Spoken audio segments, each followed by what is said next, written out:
When the First World War ended on the 11th of November 1918, it brought to an end the most deadly battle, the most deadly war in the history of humankind. Over 16 million people had died, nearly 10 million on the Allied side, including women and children. In Germany, things have been just as bad. When they signed that armistice, in a railway carriage, it was designed to be a truce, an end to the war. It wasn't saying that the Allies had beaten Germany, Germany had lost. It didn't say that. What it said was, we're making a deal, we're going to stop the war. There were a couple of other conditions. The Kaiser had to leave Germany, and Germany had to install a new provisional government, later to become the Weimar government, headed by Friedrich Ebert. That was all it was. It was not a German surrender. Fast forward 7 months and we get to June-July 1919 and the Treaty of Versailles, the big document that set forth plans for how Europe was going to be treated for the next centuries, decades, years after the end of the war. When it comes to the Treaty of Versailles, there were over 200 individual clauses or agreements reached, but there are 6 that are really, really important. The way to remember it is one word: gargle. You know that thing you do with water in the back of your throat? G-A-R-G-L-E. The first letter of each of the key terms is one of those letters. G.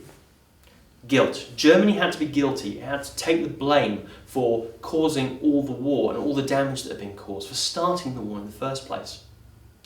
A was the German army. At its peak, the German army had over 3 million men in it.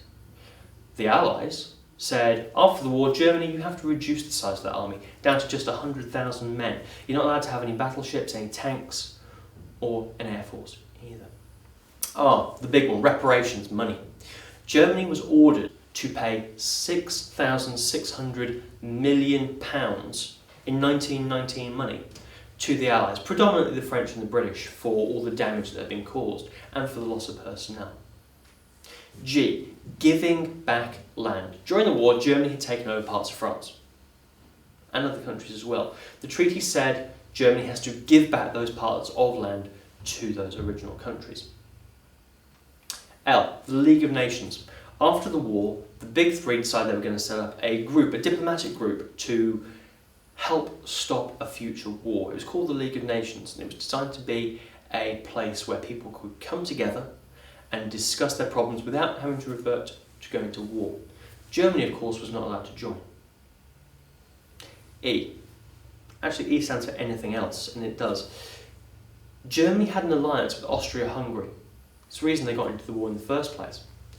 The Treaty of Versailles said Germany was not allowed to have any alliances, any military alliances, with any other countries. Of course, Britain, France and the USA could keep theirs, but Germany had to get rid of theirs. This document, this treaty, it came to about 250 pages, and what the German delegation, the German government, thought when they arrived in Paris to look over this proposal was that it would be just that, a proposal. They'd get a chance to review it, look at it, take it back to Germany, have a conversation, maybe come back with some revisions.